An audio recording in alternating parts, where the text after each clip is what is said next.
好，我们说完了这个 IP 地址啊和10进制和2进制的这个计算啊，通常情况下大家可以用这个计算器来完成。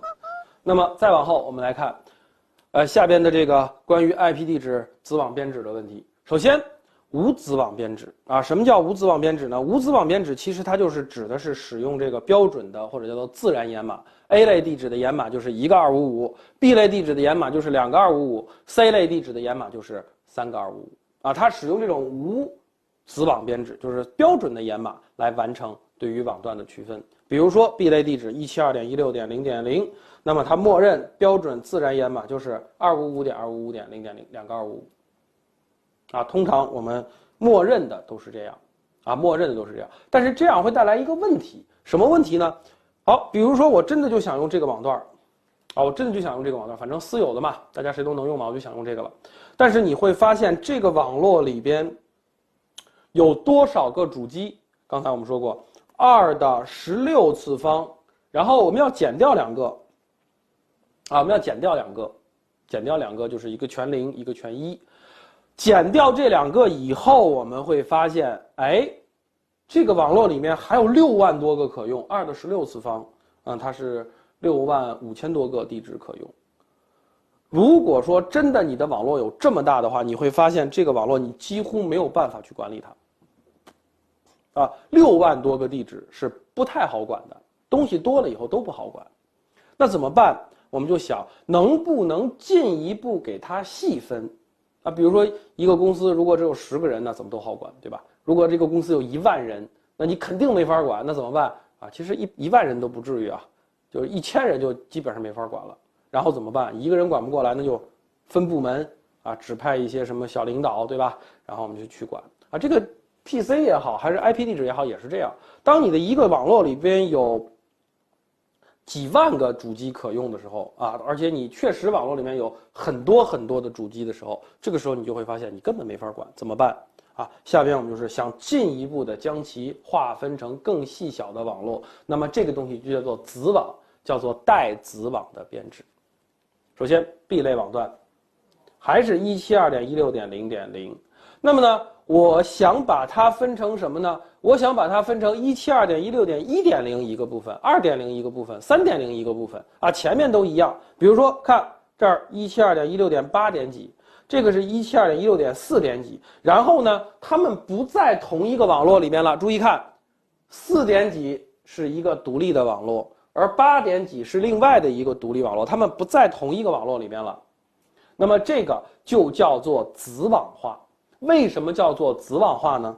啊，注意看这儿，因为你们所有的地址都是172.16的，这属于同一个 B 类地址，啊，这属于同一个 B 类地址。那么，既然你们同属于一个 B 类地址，你们就叫做属于相同的主类网络，同一个 B 类网络嘛。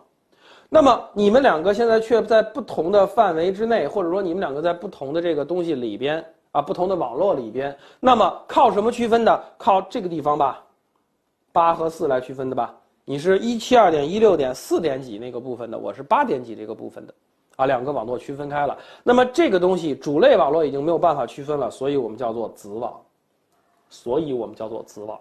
啊，进一步细分的一个概念。那么子网这个东西对于计算机来说怎么表示呢？或者说对于我们的设备来说怎么表示呢？依然用到的是刚才我们说到的那个延码。好，我们上节课说到的延码，说这个东西是给计算机用来区分网络位和主机位，或者说叫做网络部分和主机部分的。OK， 那么对于延码是这个功能，如果我把它进行了更细的分类，细分，那么这个东西就叫做子网延码，因为我把它划分成了子网，那么它就叫做子网延码啊。在这儿，这个东西我们可以正式的称之为子网延码了。好，我们下面来看这个给出的这个例子。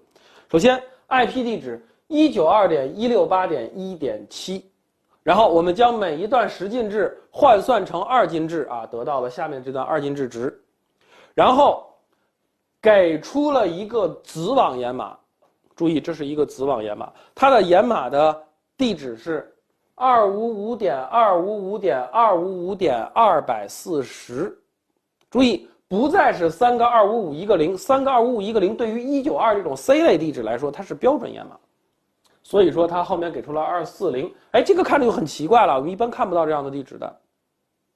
好，再往下，我们把这个掩码啊，子网掩码也换算成二进制，那么看，在这个里边。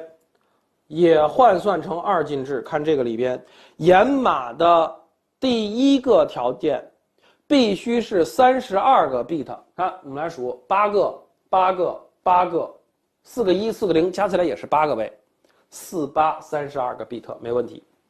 然后1必须是连续的啊，必须以1开始，然后是连续的1，它只不过是到这儿，然后是0，连续的0。也符合它的要求，那么我们将这两个放到一起去做一个运算的话，我们会发现，啊，这个由于这个版式的问题有点对不齐了。好，我们来看从这儿，啊，看8个8个8个4个比特位，对吧？这儿8个8个8个4个比特位，这是4个1嘛？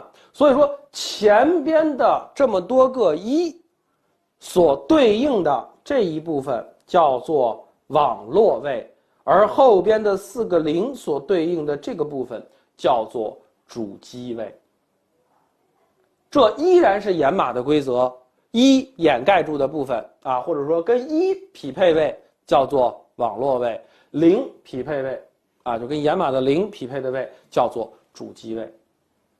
那么在这个里边，注意，主网络是这些，啊，或者说主类网络依然是前边的192.168嘛，依然是192.168.1，这是你的主类网络。然后这个地方我划分了叫做子网，啊，这个地方我划分了叫做子网。然后下边我们再来看，子网掩码一共有多少个比特位是1呢？注意啊。这个地方是子网掩码里边一共有多少个1？8个，8个，8个，3824加上这4个1，一共是28个1。所以说子网掩码的比特数啊，或者说1的个数是28个。那么在写的时候，在书写的时候，我们有2种书写方式。第一种书写方式，你将子网掩码书写成255.255.255.240。第二种书写方式写成这样的一种方式，192.168.1.7，然后写一个斜杠，斜杠后面写一个28，什么意思？告诉你子网掩码里边有28个1，或者说它的掩码里边有28个1。首先，对于掩码来说，必须以1开始，而且是连续的，也就是说前28个比特位全是1。注意。这个地方你可以将掩码书写成这样的一种格式，这样表示起来更简便啊，不用写那么多255了。当然了，最繁琐的是用二进制表示啊，写一大堆1，还得数对了，是吧？一会儿眼花了数错了，这也麻烦。所以说呢，在这个里边啊，注意 IP 地址、子网掩码以及一种全新的表现形式斜杠多少，这个斜杠后面表示了它的掩码里边有多少个1。好，那么对于这样的一个地址来说，大家看到了，哎，我们刚才所说到的啊，或者说我们上节课所说到的，在这个里边，对于这个二进制和十进制的换算关系，就是你要知道啊，大家要知道。十进制的240换算成二进制是多少？二进制给你这样一个11110000，你要换算成十进制是多少？啊，你要有这样的一个换算关系，你才能够知道，算完的这个掩码和上面去演一下谁是网络位，谁是主机位。那么对于这样的一个情况下来说，主机位只有最后的4个位，那么它可以拥有多少个主机呢？2的4次方，因为你只有4个比特位作为主机位了。注意前边的这4个被变成了子网位， 2的4次方，然后同样规定了主机位不能全零和全一，再减掉2个，也就是说，在这个里边等于多少？2的4次方16减掉2， 14个可用的 IP 地址。14个可用的 IP 地址。主机位2的 n 次方，这个 n 呢是主机位的位数，然后再减掉2个，这个是 IP 地址通用的。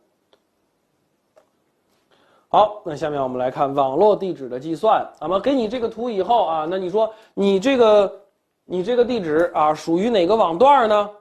主机位全零代表网段，我们把它算出来，2进制算出来，把这个子网掩码的2进制也写出来，然后它们2个去对比一下，发现后4位如果全为0，那就叫做网络位，或者叫做你的网段。那么你的网络地址或者网段是 192.168.1.0， 然后注意后边要跟上一个斜杠多少，或者说你要跟上你的掩码表示。注意斜杠多少和这个同样表示你的掩码里边有这么多个1，同样表示了这段2进制值。所以说，在以后你描述一个 IP 地址的时候，一定要带上你的掩码的描述无论是斜杠多少的方式，还是子网掩码这种255的方式，你一定要带上一个你的掩码描述，否则的话，别人是不知道你这个描述的到底是一个主机还是一个网段的。比如说，我给大家一个例子，10.10.1.0。如果我单纯这么写的话，你能告诉我这是一个网络位还是一个，这表示的是一个子网、一个网段还是一个主机吗？不能的，因为如果按照 A 类标准10嘛，它是 A 类嘛，按照标准的 A 类地址的话，那么 OK， 它应该掩码是255.0.0.0， 也就是说前边是网络位，后边是主机位。注意，主机位在这个时候不是全零。主机位不是全零，就说明它是10网段里边的某一个主机，因为这个网段里面很多嘛，A 类网段可以有1000多万个主机那么我是某一个，很正常。但是如果说你把它子网化了，你的掩码不再是255.0.0.0，而你的掩码是什么呢？你的掩码是255.255.255.0。那么这样子的话，这是网络位，这是子网，那么加起来都叫做网络位。到这儿了，这是网络，这是主机。那么在这种情况下，我们可以看到的是，前边的部分是网络，主机部分是0，也就是说主机部分是全0，那么它代表的是一个 IP 子网。所以说，在以后我们表述一个地址也好，表述一个 IP 也好，那么我们一定要写上它的 IP 地址，或者说写上这个东西的以后，加上一个掩码，共同去描述一个网络地址。这也就是为什么现在在我们的设备上面如果你不携带掩码，那么这个东西的描述是失败的，必须要携带掩码的原因。而这个掩码我们现在统称为子网掩码。好，下面我们来看这个主基数的计算，其实刚才我们已经说过了。通过你的子网掩码或者说你的掩码这两个现在我们看起来是一样的了。那么在这个里边，通过你的掩码，你就可以确定多少个网络位有多少个主机位凡是跟1匹配的就叫网络，跟0匹配的就叫做主机位。那么 OK， 你有这么多个主机位，有多少个主机位它这儿写了一个 n 就是你的位数，2的 n 次方就是你的主机数。原则上来讲，你的主机可以写成2的 n 次方，但是有2个特殊值，全0和全1不能用，所以说可用主机数为2的 n 次方减2个。好下面我们来看一个例子，主基数计算举例。首先 IP 地址 192.168.1.100，然后跟上的一个掩码是斜杠28，也就是说它的子网掩码是有28个1，那么你把28个1写在这儿，后面4个肯定是0了，因为掩码要凑齐32位，那么也就是说它只有4个比特位为主机位，啊，它只有4个比特位为主机位，前面的28比特为网络位。然后我们再来看啊，你把192.168.1.100也拆成2进制，啊，那么前面呢，其实我们就不用去管它了，因为它前面都是255嘛，啊，这些都不用管它了。我们关键是把100拆成2进制，我们用计算器来算一下。